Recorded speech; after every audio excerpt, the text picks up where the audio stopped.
Cape Cod Broadcasting weaves the listening environments of 99.9 WQRC, Ocean 104.7, WFCC Classical 107.5, Cape Country 104, and CapeCon.com's website experience to reflect the lifestyles of the people who live, work, and play on Cape Cod. We hope that you enjoy this podcast. I'm Laura Reckford, and this is Sunday Journal. I'm here in the studio with Jon Nakamatsu, Artistic Director of the Cape Cod Chamber Music Festival. Jon, welcome to the show. Thank you. Now, the festival is underway on Cape Cod with 13 different concerts this year at venues from one end of the Cape to the other. We had a great overview of the Cape Cod Chamber Music Festival a few weeks ago on this show from Elaine Lipton, the executive director of the festival. So this is sort of part two on the festival, focusing on your role, Jon. And let's start by hearing about your background as a musician. Well, I am a pianist, and I started playing when I was 6 years old and knew that that's what I wanted to do for the rest of my life. I had a private teacher out in California where I grew up and stayed with her actually through my complete musical training and worked with a lot of different people in different musical disciplines, but then went to school and did academics and other things and had an alternate life, actually, at one point and taught high school German while I was still going away to compete and study and perform. And it wasn't really until 1997 when I did a competition that actually changed my life, and now I do this full time. Now, tell me about that competition. That sounds like an important moment. Well, it really was. It was the 1997 Van Cliburn International Piano Competition, and I went as a somewhat older competitor and, on really a last chance journey, and I would not have expected this to happen at all, but I luckily won, and like I said, that brought me onto the circuit and really led me to this moment. So all of that snowballed, I think, in a way from that event. A competition that changed your life. And how did you end up? You grew up in California. How did you end up on Cape Cod, and how did you get involved with this festival? That's a good question because, as a Californian, we weren't versed in the wonders of the Cape. So this came about solely because my partner in crime and artistic director colleague John Manassi knew of Nick Kitchen's so-called retirement from the festival back in 2006. And one of the board members of the Cape Cod Chamber Music Festival actually lives in John's building in New York City. And she said, well, this position is going vacant. You really should apply for it. And he kept telling her, no, I can't. I don't have, the time to devote to that. And she kept coming back to him and saying, well, it's something you should consider. So finally, he just asked her, well, would you consider two of us doing it? She said, well, we've never had two people do it, but you should throw your name in the hats and see what happens. And so he called me and he asked if I would be open to doing programming for the festival. And I said, yeah, that sounds great. And he said, good, because I told them you'd be interested. And so that's how it happened. That worked out well. It worked out very well. And I remember having the interview at 3 or 4 in the morning from Tokyo on the phone, and we were all kind of patched in together from different places, and the rest is history.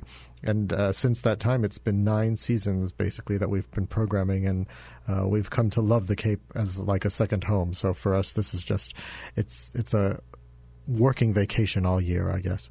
And let's take a step back for some of our audience members who may not be familiar with chamber music. What is chamber music? How do you define this kind of music?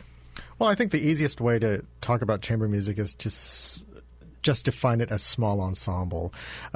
We have these big orchestra concerts where you have 80 people on the stage, and essentially we use the same instruments as a symphony, except in smaller configurations. And the word actually chamber music comes from playing in small, antechambers and small rooms, and that's the type of environment this music was meant to be heard.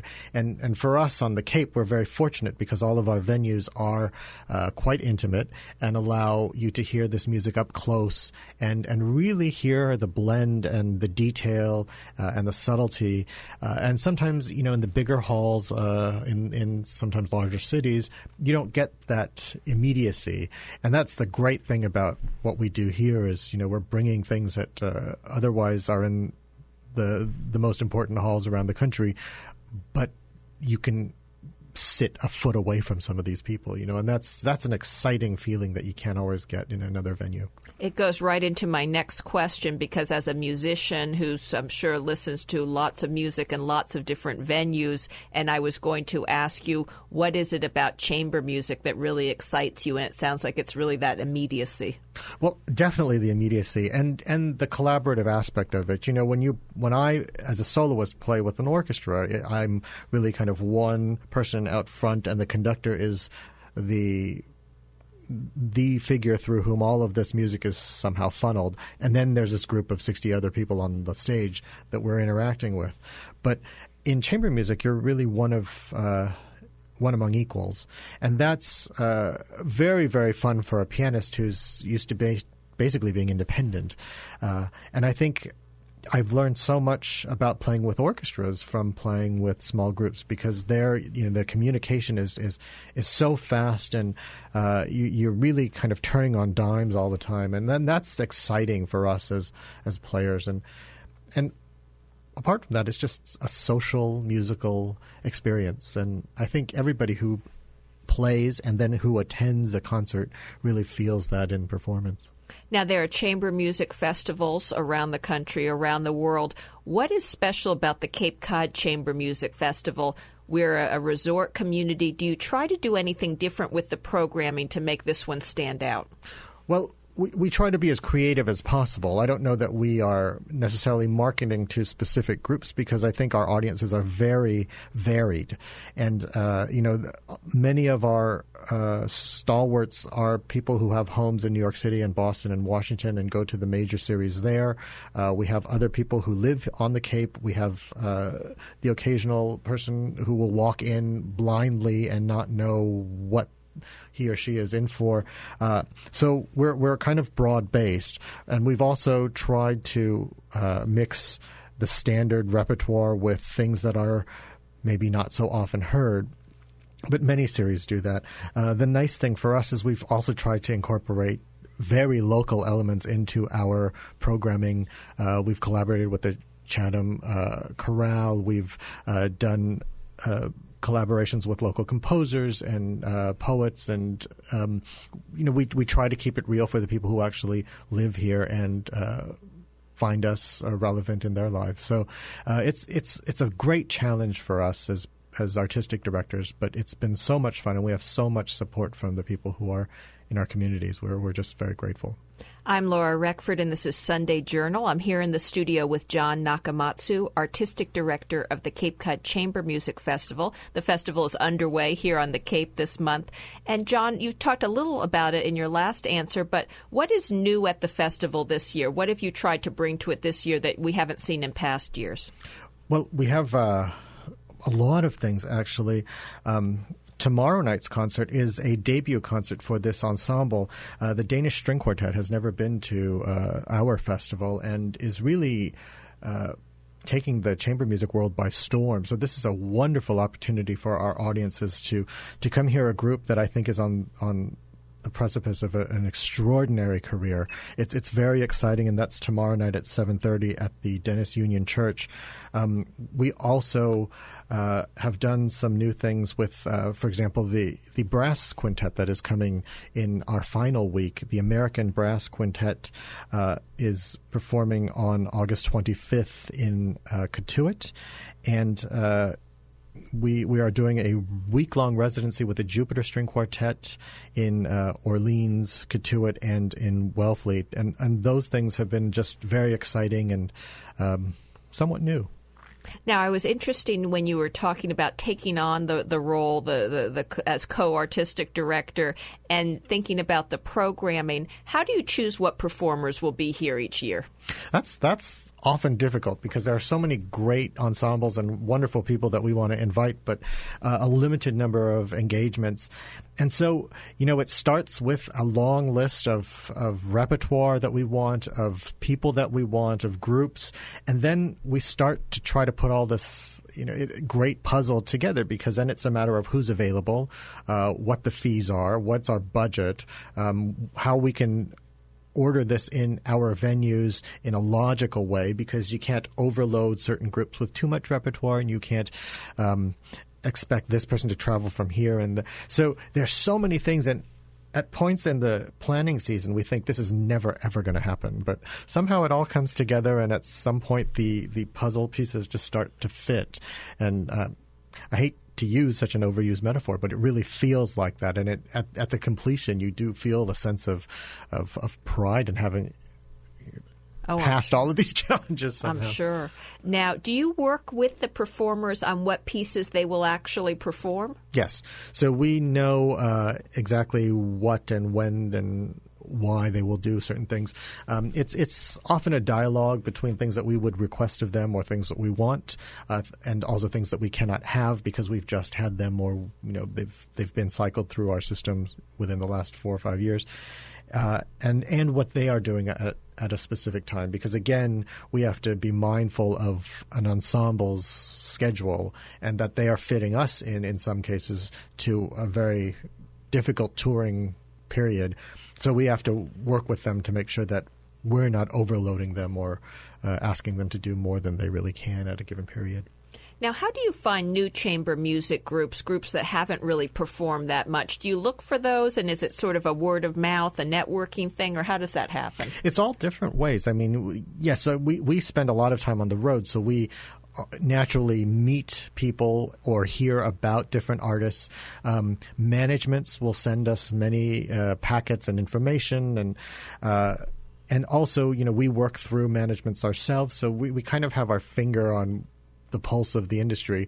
But a lot of it is word of mouth. I mean, even from our board members or audience members that come to us and say, have you heard this person? Have you heard this group? It was amazing. And that just kind of leads us to, discovering them in other places. But there are also booking conferences that our executive director, Elaine Lipton, attends, and other ways that we hear about new groups and young talent. But it's also people that we've known for years, that we believe in artistically and personally. And, we think that putting all of this variety together just makes for a very interesting summer for our audiences. Absolutely. Now, over the years, I'm going to ask you to look back, to go down memory lane a minute here. You've been involved with the festival for many years. Do you recall what some of your favorite and most memorable performances that you've seen at the festival were? Can you look back and tell us some that you'll never forget? Oh, that's so hard. There's so many for different reasons.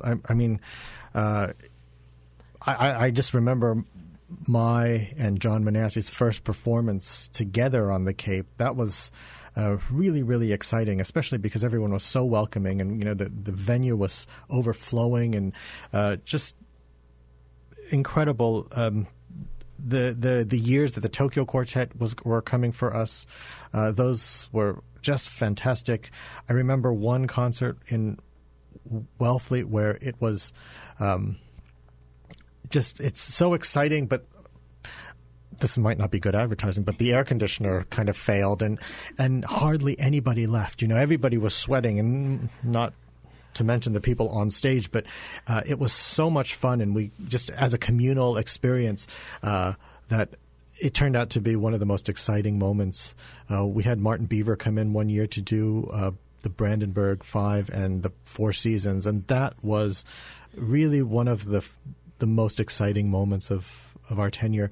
But to mention them all, I mean, it's gone by so fast, which is, I guess, a good sign as well.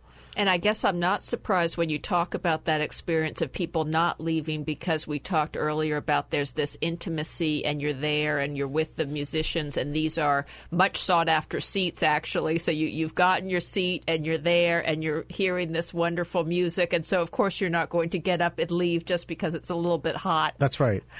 I think everybody something special is happening when no one can move and no one wants to leave. So But I'm happy to say that that's never happened since. So it'll be a cool, comfortable experience for anyone who comes.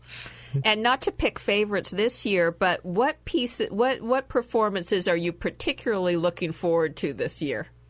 Well, John and I have not done a recital on the Cape since our very first season 9 years ago. So I'm very much looking forward to playing the Chatham concert on the 12th. It's just the two of us, and it's very special for us because we are celebrating the life of a wonderful friend and board member who passed away during our season last summer, Deborah Geithner. And she was, one of the bright spots in our time here, and we're very, very happy to do this concert in her honor. We're looking also forward to the grand finale, which is a new piece for the festival. The Stravinsky L'Histoire du Soldat is with narrator and two actors or readers, and an incredibly varied ensemble. And we end the season with a barn burner, the Dohnányi Sextet. And, I think that'll be really, really a memorable concert. So many things to look forward to. Absolutely. And in the last minute or so we have left, let's give listeners some details on how they get tickets. And there is some urgency here because I think some of these performances do often sell out. So where do listeners go to find out more information and get their tickets?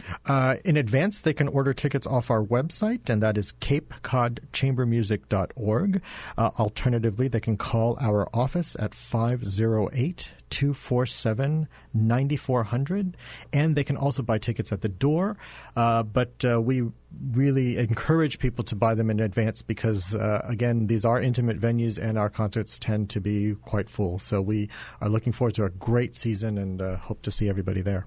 And unfortunately, we're out of time. I've been talking to Jon Nakamatsu, Artistic Director of the Cape Cod Chamber Music Festival. Jon, thank you so much for being here with me today. Thank you very much. I'm Laura Reckford, and this is Sunday Journal. This podcast is a presentation of Cape Cod Broadcasting, which is solely responsible for its content. Thank you for listening. For more information, please visit us at capecodbroadcasting.com.